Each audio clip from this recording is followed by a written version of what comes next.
হলে সেটা ইসলামের নিয়ামত আমাকে স্মরণ করতে হবে। ইসলাম থেকে যেন কোনোভাবে আমরা বিমুখ না হয়ে যাই, সচেতন থাকতে হবে। আর এই সচেতন থাকার জন্য আমাদের যেটা করণীয় কাজ সেটা হলেই জাগ্রত জ্ঞানের আলোকে আমাকে ইসলাম জানতে হবে, ইসলামের বিষয়ে। এবং সেখানে দ্বিতীয় পয়েন্ট ছিল সেই জ্ঞানটা যেন অবশ্যই আমরা গ্রহণযোগ্য আলেমের কাছ থেকে গ্রহণ করি। এরপরে তৃতীয় যেটা পয়েন্ট সেটা হলে এই আমাকে যেটা করণীয় বিষয় সেটা হলেই আমাকে সঠিক জ্ঞান অর্জন করার পর আমার জীবনে সেটা বাস্তবায়ন করতে হবে। মনে রাখবেন, আমি নিজেকে যতই বড় মুসলিম বলে দাবি করি, আমি মুসলমান, আমি জামাতুল মুসলিমিন, আমি আহলুল হক, আমি আহলুল হাদিস, আমি আহলুল কোরআন, আমি আহলুল জান্নাহ, আমি নিজেকে যেই নামেই পরিচিত হই না কেন, আমি নিজেকে যেই নামেই আমি নিজেকে মনে করি না কেন বা তাদের অন্তর্ভুক্ত করি না কেন, মনে রাখবেন আমার এই নাম আমাকে জান্নাতে নিয়ে যাবে না। ইন্নাল্লাহ ওয়ালা ইলা আজসামিকুম ওয়ালাকিন ইয়ানজুরু ইলা কুলুবিকুম ওয়া আমালিকুম। আল্লাহ রাব্বুল আলামিন তোমার চেহারার দিকে তাকিয়ে দেখবেন না, তোমার শরীরের দিকে তাকিয়ে দেখবেন না যে তুমি কেমন, তুমি সুন্দর নাকি তুমি অসুন্দর। ওয়ালাকিন ইয়ানজুরু ইলা কুলুবিকুম ওয়া আমালিকুম। আল্লাহ রাব্বুল আলামিন আমার অন্তরের দিকে দেখবেন, আমার ঈমান আছে কিনা। ওয়া আমালিকুম এবং আল্লাহ পাক আমার আমলের দিকে দেখবেন, আমি কি আমল করেছি। সম্মানিত দিনী ভাই, অতএব আমরা যেন কখনোই এরকম কোনো ধারণা না করে বসি যে আলহামদুলিল্লাহ আমি তো মুসলিম, আমি তো আহলুল হাদিস, আমি তো আহলে হাদিস আন্দোলন করি, বা আমি অমুক আমি অমুক, বাস আমি জান্নাতে চলে যাব। না ভাই, আমাদের প্রত্যেককেই বিশ্বাস করতে হবে যে এই সবকিছু আমাদের জীবনে বাস্তবায়ন করতে হবে। আমাদের প্রকৃত মুসলিম হতে হবে, প্রকৃত আহলে হাদিস হতে হবে, প্রকৃত আহলে হাদিস আন্দোলনের কর্মী হতে হবে। আমার আকীদা হবে মজবুত, শিরিক মুক্ত আকীদা, তাওহীদি আকীদা, এবং আমল হবে সুন্নতি আমল, বেদাত মুক্ত আমল। এবং এই আকীদা এবং আমল আমার জীবনে এটা প্রদর্শিত থাকতে হবে, আমার নিজের জীবনে, আমার পরিবারের জীবনে, আমার আশেপাশে যারা আমার দায়িত্বশীল আছে তাদের জীবনে বাস্তবায়ন করার চেষ্টা আমাকে করতে হবে। তাহলে তৃতীয় পয়েন্ট যেটা বললাম সেটা হলে আমি শরীয়ত সম্পর্কে যারা জানবো সেটা অবশ্যই আমার জীবনে বাস্তবায়ন করব। এই শরীয়তটা আমার চেহারা দেখে মানুষ বুঝতে পারবে এই মুসলিম, আমার চেহারা দেখে যেন বুঝতে পারে যে একটা আহলে হাদিস, আমার চেহারা দেখে যেন বুঝতে পারে যে আহলে হাদিস আন্দোলনের কর্মী। জি, আপনি আহলে হাদিস আন্দোলনের কর্মী, এখনো আপনার টাকের নিচে কাপড় আছে, আপনি আহলে হাদিস আন্দোলনের কর্মী, এখনো আপনি দাড়ি ছাঁটেন অথবা দাড়ি কাটেন অথবা দাড়ি চাঁচেন, আপনি এখনো আহলে হাদিস হতে পারেন নাই। আমার কথায় আহলে হাদিস হবে, আমার আকীদায় আহলে হাদিস হবে, আমার পোশাকে আহলে হাদিস হবে, আমার আচরণে আহলে হাদিস হবে, আমার বাড়িতে আহলে হাদিস হবে, আমার ব্যবসায় আহলে হাদিস হবে, আমার লেনদেনে আহলে হাদিস হবে, আমার জীবনের প্রত্যেকটা সেকশনে এই আহলে হাদিসের প্রকৃত আকীদা এবং আমল আমার জীবনে বাস্তবায়ন করতে হবে। এটা হলো সবচেয়ে বড় বিষয়। আমি আমানত হিসাবে আপনাদেরকে, আল্লাহকে সাক্ষী রেখে আপনাকে বলছি, কখনোই যেন আমাদেরকে কোনো জিনিস ধোকায় না দেয় যে আমি অমুক, আমি নিজের পরিচয় দিলেই হবে তা না। অবশ্যই আমাকে এই পরিচয়ের সাথে আমার বাস্তব জীবনের অবশ্যই মিল থাকতে হবে। এরপরে চতুর্থ নম্বরে বলবো, সম্মানিত দিনী ভাই, আমরা এতক্ষণ পর্যন্ত জানলাম যে আমাদেরকে ইসলাম সম্পর্কে সচেতন থাকতে হবে, ইসলাম সম্পর্কে জ্ঞান অর্জন করতে হবে, ভালো আলেমদের কাছ থেকে জ্ঞান অর্জন করতে হবে, নিজের জীবনে বাস্তবায়ন করতে হবে। এরপরে যে পয়েন্টটি কথা বলো সেটা হলেই, দেখুন, আমাকে একটা ভালো পরিবেশের প্রয়োজন। ভালো পরিবেশ যদি না থাকে তাহলে আপনি ভালো মানুষ কিন্তু মন্দ হয়ে যাবেন। আপনার বন্ধু যদি সিগারেট পান করা বন্ধু হয়, আপনার বন্ধু যদি তাস খেলা তারা যদি বন্ধু হয়, আপনার বন্ধু যদি বেনামাজি হয়, তাহলে আপনিও যে তাদের মতো হয়ে যাবেন অসম্ভব কিছু নয়। এই জন্য আল্লাহ নবী সাল্লাল্লাহু আলাইহি সাল্লাম আমাদেরকে উৎসাহ দিয়েছেন। কোরআন নিজে বলছেন, ওয়াসবির নাফসাকা মাআল্লাযীন ইয়াদউনা রাব্বাহুম বিল গাদাতি ওয়াল আশি, তুমি তোমার নিজেকে সম্পৃক্ত করো তাদের সাথে, ওই সমস্ত মানুষদের সাথে যারা নাকি আল্লাহকে সকাল সন্ধ্যায় স্মরণ করে। আল্লাহু আকবার। অর্থাৎ আপনার বন্ধু হবে মুমিন, আপনার বন্ধু হবে সৎ মানুষ, আপনার বন্ধু হবে তারা যারা আপনাকে সৎ পথে পরিচালিত করে, যারা আপনাকে সৎ পথের দিকে আহ্বান করে। আল্লাহ নবী সাল্লাল্লাহু আলাইহি ওয়াসাল্লাম বলেছেন, ইন্নামা মাসালুল জালিসিস সালিহ ওয়া জালিসিস সুই কাহামিলিল মিস্ক ওয়া নাফিখিল কির। আল্লাহ নবী সাল্লাল্লাহু আলাইহি ওয়াসাল্লাম বলছেন, তোমার ভালো সঙ্গী আর খারাপ সঙ্গীর উদাহরণটা হলো আতরওয়ালা আর হলো কুমার, যার লোহা গরম করে, কুমারের উদাহরণ। আতরওয়ালা বন্ধু হলে তোমাকে আতর হয় তুমি তার কাছ থেকে কিনে নিবে, না হয় হাতর তোমাকে হয়তো একটু হাতে লাগা হারিয়ে দিবে, আর না হয় তুমি পাশে দিয়ে গেলে আতরের গন্ধ তুমি পাবেই। আর তোমার বন্ধু যদি খারাপ হয় তাহলে সে লোহারের মতো, সে লোহারটাকে গরম করার সময় তার যে আগুনের যে চিঙ্গারা তার থেকে বের হয়, ধোঁয়া বের হয়, হয় এই ধোঁয়া তোমাকে কষ্ট দিবে, না হয় সেই ধোঁয়া তোমাকে তোমার কাপড়টাকে জ্বালিয়ে দিবে।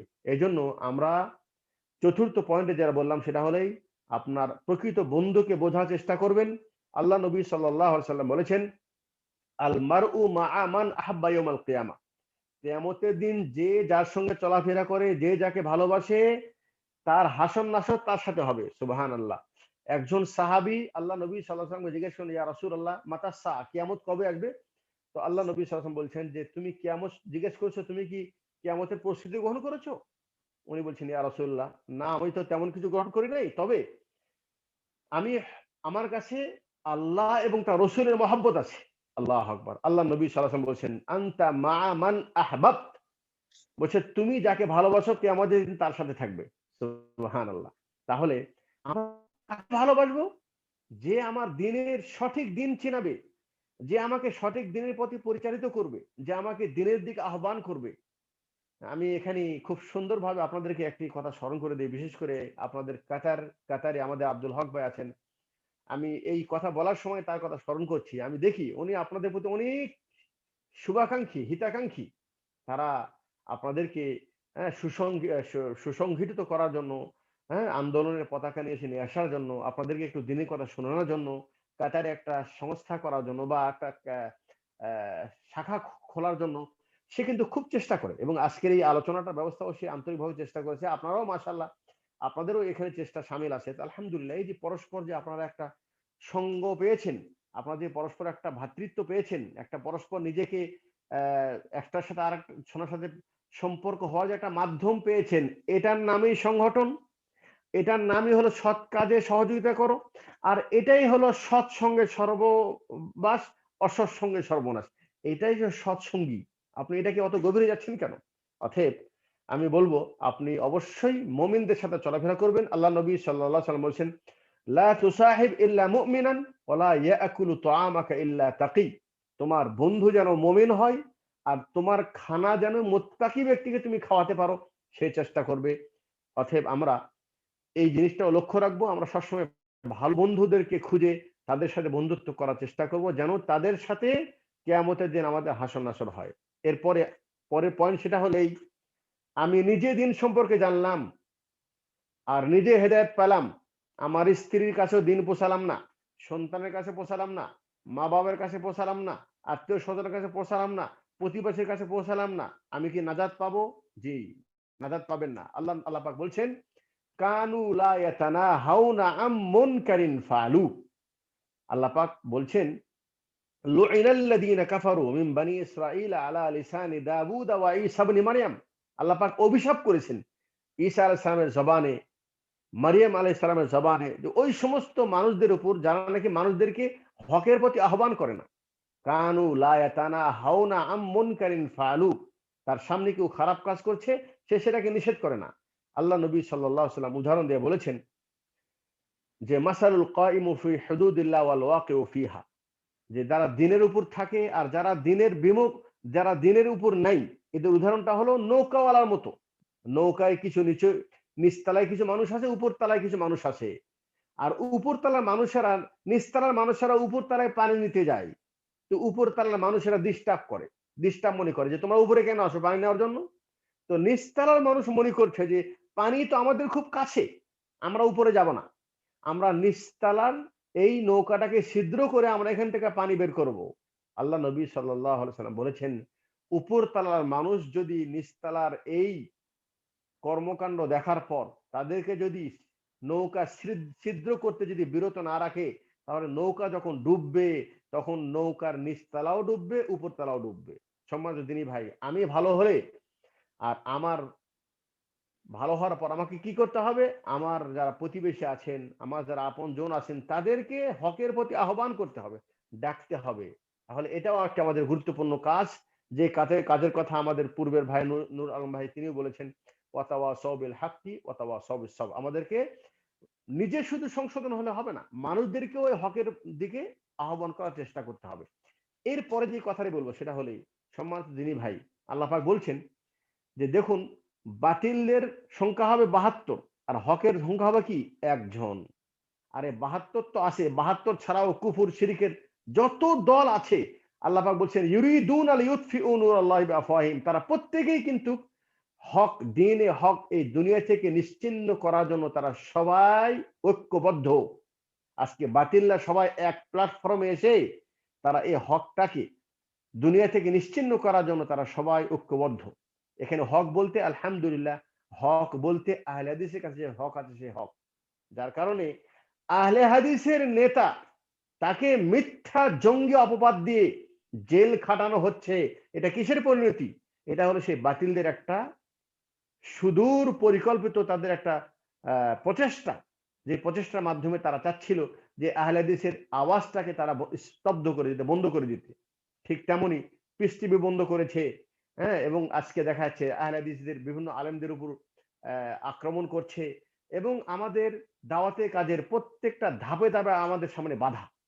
তাহলে এই বাধা যখন আমাদের সামনে, কাফের মুশরিক এবং বেদাতিরা যখন সবাই সঙ্গবদ্ধ, তাদের প্রত্যেকের বক্তব্যই শুধু আমাদের বিরুদ্ধে, যার কারণে কোনো মসজিদ থেকে, হ্যাঁ, কোনো শিয়াদেরকে বের করে দেওয়া হয় না, এই কাদিয়ানীদেরকে বের করে দেওয়া হয় না, কবর পূজারীকে মসজিদ থেকে বের করে দেওয়া হয় না, কিন্তু আহলে হাদিসদেরকে মসজিদ থেকে বের করে দেওয়া হয়। কোন শিয়ার মসজিদকে ভাঙা হয় নাই, কাদিয়ানী মসজিদে ভাঙা হয় নাই, ভাঙা হয়েছে আহলে হাদিসের মসজিদ।